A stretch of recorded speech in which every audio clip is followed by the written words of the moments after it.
Welcome to First Look, Washington Post Live's one-stop shop for news and analysis. I'm Jonathan Capehart, opinion writer for the Washington Post. Big week for the January 6th Select Committee. First, the members of that committee voted to hold former Trump White House Chief of Staff Mark Meadows in contempt for defying their subpoena. Then the full House of Representatives followed suit. And can we talk about all those text messages Meadows handed over to the committee? Let's get into all of that with Washington Post congressional correspondent Jacqueline Alemany. Jackie, welcome back to First Look. Hey, Jonathan, how are you? Great. So I know I did this whole build up to January 6th, but before we can even talk about that, let's get two things out of the way. The state of play on Build Back Better first. We're not going to, it's going nowhere by the end of 2021, is it? We haven't heard that explicitly, but that is essentially the gist of it.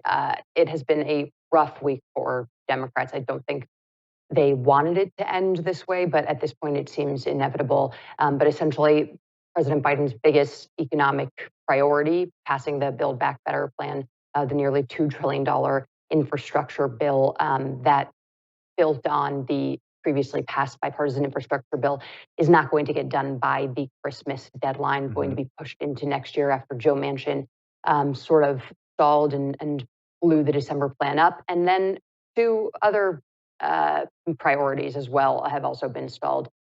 Voting rights, and then a separate child tax credit standalone bill that could at least have taken some of the pressure off of people feeling frustrated for not getting Build Back Better done, because that was supposed to include some child tax credit extensions or provisions there. So Democrats are probably going home with not much to talk about for this December holiday and recess. Okay, hold up. Let's talk about it, because the next thing I was going to bring up was voting rights. And so was I wrong to think, because Build Back Better was sort of losing steam in terms of getting done by 2021, that the renewed effort, it seems, ever since Senator Warnock's Baffo's speech on the House floor about the filibuster, and then the president's own, for him, positive words about the importance of getting voting rights done. Am I to hear from you that even that might not make it, even in the narrow window that we have in 2021? Yeah, I mean, look, we have a tiny bit of time left, but the push for voting rights ultimately that happened earlier this week was sort of twofold. One, it was built off of Joe Manchin kind of warming to some of the rules changes after last week. Senate Democrats made some rules changes that allowed them ultimately to raise the debt limit without the support of any Republicans. And Joe Manchin supported that. So I think there was a hope potentially that Manchin would then in turn support a major priority like voting rights by making similar rules changes. So the conversation had, shifted less away from the filibuster and more towards rules changes, with voting rights being the vehicle, the bill for those rules changes. But this also came up pretty conveniently because I think Democrats were starting to realize that they were spinning their wheels on Build Back Better, and they wanted to go home with a victory. And there are various voting rights bills that are currently drafted, and it suddenly became more feasible potentially to get something like that's already drafted, ready to go out the door, so long as they could come to an agreement on those rules changes. But basically what happened was Manchin in those talks has not yet agreed to anything, and Kristen Sinema really came out yesterday and also kind of quashed any momentum. So not only are Democrats able to deflect and point to a different victory, but they also now have two disappointments on their hand for the end of the year. Oh my gosh, Jackie, I'm desperately trying not to call you the Grinch with that news. All right, let's talk about January 6th. Talk about the significance of the contempt vote against Mark Meadows, a former member of Congress and also the former chief of staff to the President of the United States. Yeah, Jonathan, it was a pretty remarkable week seeing Congresswoman Liz Cheney read aloud some of the text messages and various documents and emails that the committee has so far received from Mark Meadows when he waived his own privilege claims and actually provided them with over 9,000 pages worth of, again, correspondences and text messages from his personal cell phone. But the House had to hold him in contempt after last week he sort of reversed himself and decided that he was no longer going to cooperate. This came as Trump became angry with Mark Meadows for releasing some uh, details that didn't make former President Trump look all that great in his book, along with the fact that the president had previously tested positive for COVID sooner than we realized, showed up to the presidential debate with a positive test. But this contempt vote is significant. Mark Meadows is now the second person to be held in contempt. The DOJ is now going to have to decide whether or not they're going to prosecute that contempt resolution. That's up to Merrick Garland. Steve Bannon is the other person the DOJ is currently in the midst of prosecuting, as they did decide they were going to take those charges up. There's also Jeffrey Clark. He was voted out of the committee to be held in contempt, but the House hasn't held a full vote on that just yet. But Mark Meadows is perhaps the most significant person of all here, because what we have learned from these dribs and drabs that we've seen come out of the committee about Mark Meadows is that was key to potentially answering the biggest question that the committee has, which is what was Trump doing as the violence was underway at the Capitol after the Stop the Steal rally, and also how key he was to the president's effort to overturn the results of the election. These emails and these text messages really clarify his role as being the conduit and sort of the conspiracy theorist, the chief conspiracy theorist in the White House. He was taking in all these emails, this 38-page PowerPoint that outlined various proposals and, again, conspiracy theories to overturn the results of the election. And Mark Meadows was sanctioning those, organizing around it, and was the official government and White House channel, the receptacle for a lot of these things. And the creator of that PowerPoint, that Army colonel, has been subpoenaed now by the January 6th committee. But in the time that we have left, and of course, since you are our congressional correspondent reporter, let's talk about the other side of the Capitol and Senate Minority Leader Mitch McConnell, who you very well know only tells you what he wants you to know. And here's what he said the other day when asked about the January 6th Select Committee and all the revelations this week. He said, quote, "We're all watching, as you are, what is unfolding on the House side, and it will be interesting to reveal all of the participants who were involved." That is an earthquake. Explain to viewers why those words out of the mouth of Mitch McConnell should be like smelling salts to Capitol Hill. Totally. He also mentioned it again last night in a local news interview where he said that he found the findings of the committee, quote unquote, interesting, which is a very loaded term coming from the Senate Minority Leader who is famously close-lipped. But look, I think what this shows is that this committee is not the political cudgel that I think Republicans had previously thought it might be. It's also Mitch McConnell putting a lot of distance between Senate Republicans and House Republicans. House Republicans, remember, have to represent smaller gerrymandered districts. Their districts are usually more conservative than the average, more mainstream Republican, and senators have to represent a whole state. I think it is a very clear indication that Mitch McConnell does not think this is a good issue for his vulnerable Republicans to have to be dealing with. I think it also comes from, Mitch McConnell has been angry and upset with former President Trump since January 6th. He is one of the only Republicans who has sort of not now embraced the former president again and taken him back in, but has continued to maintain a distance after McConnell sort of condemned Trump's rhetoric and language that led to the insurrection and the breach on the Capitol, and then had very strong words in the aftermath against the president and against the violence. Jackie, before we go, and we do have to go, is that a cupcake behind you? Oh, yeah, there we go. Yeah. My cookie jar. Oh, okay. All right, good. Mystery solved. Not that what you were saying wasn't interesting, but I was mesmerized by the confection behind you. Jackie Alemany, Washington Post congressional correspondent. Investigative questions. Thank you, as always, for coming to First Look. Have a good weekend. Thanks, Jonathan. You too. All right. We're going to keep the conversation going with our opinions roundtable in just a moment. Let's go to the opinion side of the Washington Post, where we will find my colleagues, Washington Post columnists Donna Edwards and Charles Lane. Chuck, Donna, welcome back to First Look. Thank you. Thank you, It's great to Jonathan. be with you. So, Donna, let's keep talking about the January 6th Select Committee and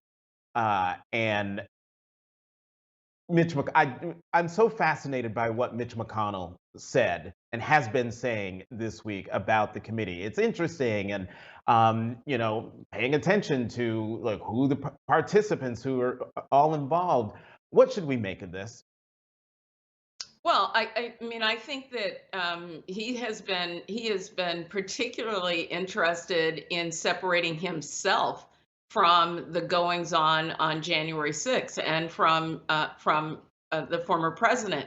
And his comments to me suggest that he's also indicating that perhaps what happened with certain members of Congress vis-a-vis the White House is quite interesting. And so I think he, like all Americans, are waiting to see the additional evidence that's coming forward. I think the case that was laid out over this last week by Liz Cheney was damning for the former president and for his administration. And the revelations coming out of the troves of documents provided by Mark Meadows do not bear well when it comes to the indictment of the not formal indictment, but the former president and members of his circle fomenting the insurrection that happened on January 6th. Chuck, the treasure trove of information that Mark Meadows, under subpoena, but that he handed over before deciding not to cooperate, have been just unbelievably spectacular in what they revealed. From the text messages that came into him from members of Congress, the text messages that came into him from anchors at Fox News pleading with him to get the president to do something on that day. I'm just wondering, what do you make of Mark Meadows' actions, at first cooperating and then deciding not to after handing over all of that information? I just want to say first, Donna, I love your Christmas decorations. They outdo the cupcake, and all I have is a bunch of books in the back of me.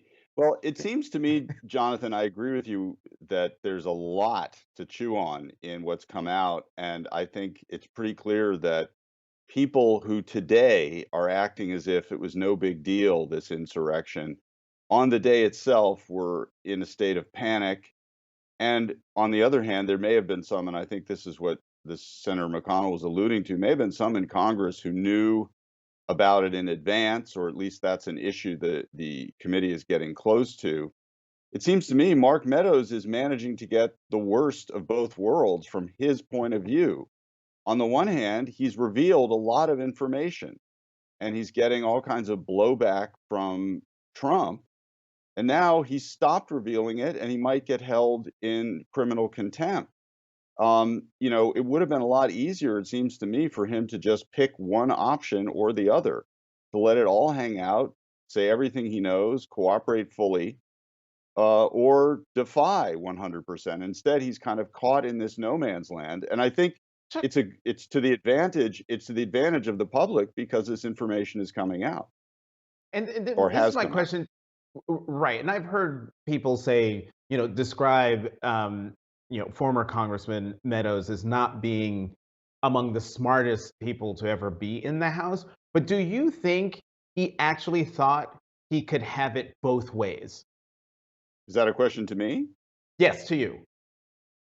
It appears from his actions prior to this that what he wanted to do was negotiate, right? Which is the old way that these things have been handled.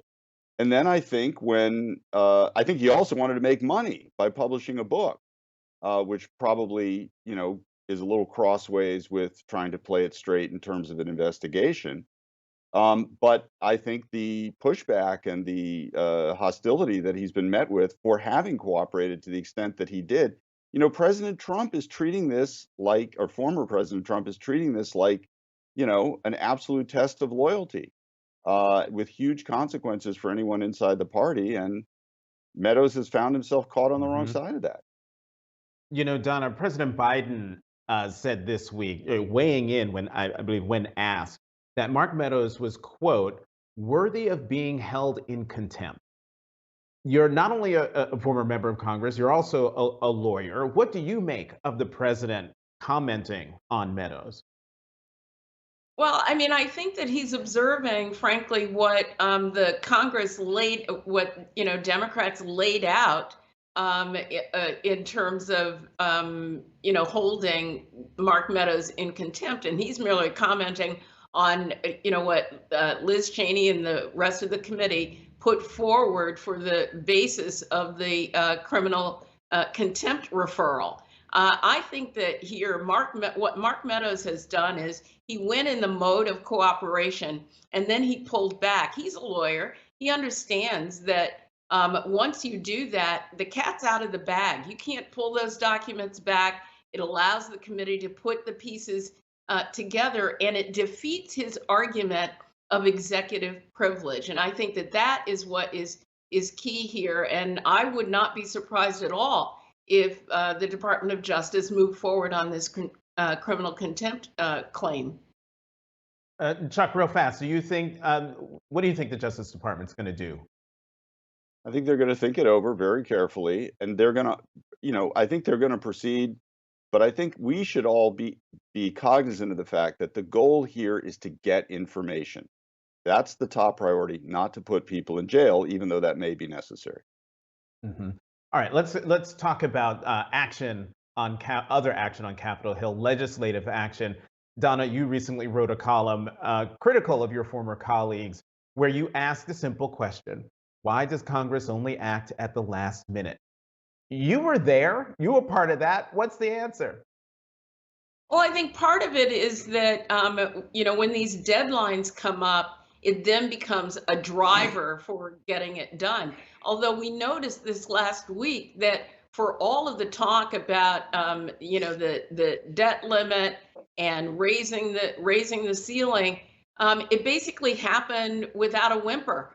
And move forward. And so I think it's a testament that Congress, when they're pushed, they can get it done. It is just nerve-wracking for all of the rest of us to have to, to suffer through it. And I think some of it is just the way the calendar works, and that it drives these deadlines. But it's mightily frustrating. And I have to say, I'm more frustrated outside than I was inside. Oh, that's interesting. I'm curious by when you say, about Congress, when pushed, they can get it done.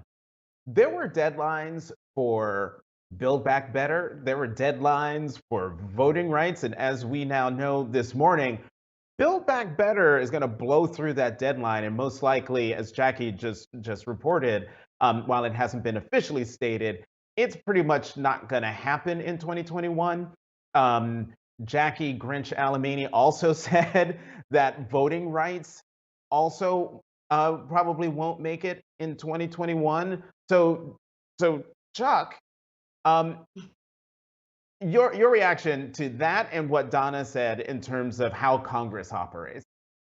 Well, I think when you started talking, you were discussing the legislative action, and really what we're seeing is the legislative inaction. And that, I think, just comes back to the simple fact that the Democrats do not have the votes in the Senate. I think there were a lot of expectations built on the idea that, well, Joe Manchin will always be there in the end. And as the year went on, he kept saying, not there yet, I'm not there yet. And we came to the end of December and he still wasn't there. And apparently he has major substantive disagreements with this bill that have been reinforced in his mind by the developments over the year in terms of inflation. And the Democrats, I think, miscalculated, to be very honest with you, about how pliable Joe Manchin would be. A question I have, and I don't know the answer to, is whether you get to restart the clock on reconciliation. Maybe Donna knows this, in a new calendar year, or whether Mm. this is something you could only use once per calendar. That might change it. But the problem, I mean, we can talk endlessly about deadlines and so on, and I think a lot of them were artificial deadlines. Chuck Schumer just said we have to do it by Christmas. That's not a real deadline, but it all comes down to Manchin. And and cinema. I mean, you can't leave her out of this. Okay, we've got maybe 6 minutes left, and we got to have probably the most important conversation that we can have for the last first look of 2021. Time Magazine named Elon Musk Person of the Year. Why? I don't know. Um, but again, since this is our final first look of 2021, Donna, Chuck, I would like to know, who is your Person of the Year? And Donna, you go first. Well, I mean, I think you have to look at the Capitol Police, Eugene Goodman, his, his defense of the Capitol, representative of Capitol police officers and metropolitan police officers who defended democracy on January 6th. And I think it's a shame that Elon Musk was named Time Person of the Year, because that's representative of selfishness and and a monetary, kind of greed. And, the actions of bravery and defense of democracy at this most important moment, I think, to me, is more representative of a person of the year. Hmm. Chuck, who would be your Person of the Year? Well, first of all, I want to say, even though it wasn't my Person of the Year, I strongly agree with everything Donna just said about her Person of the Year. Would have been a terrific choice. And I also agree that, Elon Musk epitomizes a lot of stuff that is admirable in terms of entrepreneurship, but not so much in other ways. But I think what Time had in mind is something about like what I have in mind in terms of picking a person, which is an alternative view of, well, somebody who was really influential and who epitomized trends of the year, even if you may not admire them 100%.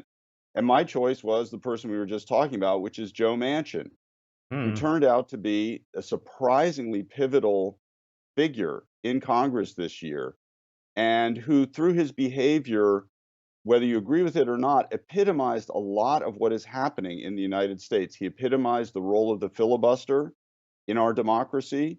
He epitomized the role of small states and their outsized role in our democracy. And, he epitomized the problems that Democrats ultimately ran into in terms of making the big changes that they had promised. At the same time, I think you just can't deny that the man occupied center stage in Washington for so much of the year. And that alone, I thought, made him at least, I wanted to just point out that unexpectedly, this guy turned out to be a big player. Oh, I'm trying desperately to find something witty to say about that occupying center stage comment that you made about Joe Manchin, but I can't think of one. And we're running out of time, but we have to now look into your respective crystal balls and look forward to 2022. Who will be the Person of the Year in 2022, Donna Edwards? Well, I don't know if she will be, but she should be. And it is the Belarus opposition leader, Svetlana Tikhonovskaya. I think I got her name right, because she is emblematic of what's happening around the world and the challenges to democracy. And I think that should she win that fight and finally get rid of Alexander Lukashenko in Belarus, that will be a sign that democracy is growing and is healthy around the world. Chuck, we've got 90 seconds. Who will Well, be Person of the Year in 2022 for you? well, Don and I are thinking in the same realm overseas. We're also thinking about the same issue, which is the future of democracy. But once again, I'm picking sort of a bad guy, which is Xi Jinping, the dictator of China. This is a big year for China. They have the Olympics in 2022. And in November, the Party Congress that is almost certain to anoint Xi Jinping for an unprecedented third term. All at the same time, he is threatening Taiwan, and the Chinese economy is in very shaky condition. This is going to be a major test of the Biden administration's ability to cope with the threats that China is posing, both in terms of geopolitics and in terms of the future of democracy abroad. I was going to participate in the 2021, 2022, although I would say 2021. I agree with Donna. I agree with Eugene Robinson, who in the paper today also makes the case for Capitol Hill police officer Eugene Goodman. But 2022, I have no idea who the person of the year is going to be. But hopefully we'll all be around to talk about it a year from now. Donna Edwards with your Christmas decorations. Chuck Lane, you don't have Christmas decorations, but you do have something no one else has, and that is Barack Obama over your shoulder. Yes. And Legos. I also have Legos. And right, and your Legos. And Jacqueline Alemany with her cupcake cookie jar. Donna Edwards, Chuck Lane, gotta go. Thank you, as always, for coming to First Look. Have a great weekend, and we'll see you in the new year. All right, Happy Jonathan. holidays. Happy holidays. Thank you. Same to you. And thank you for tuning in. Head to WashingtonPostLive.com to find more information about next week's interviews and to register. I'm Jonathan Capehart. Thank you for watching Washington Post Live's First Look.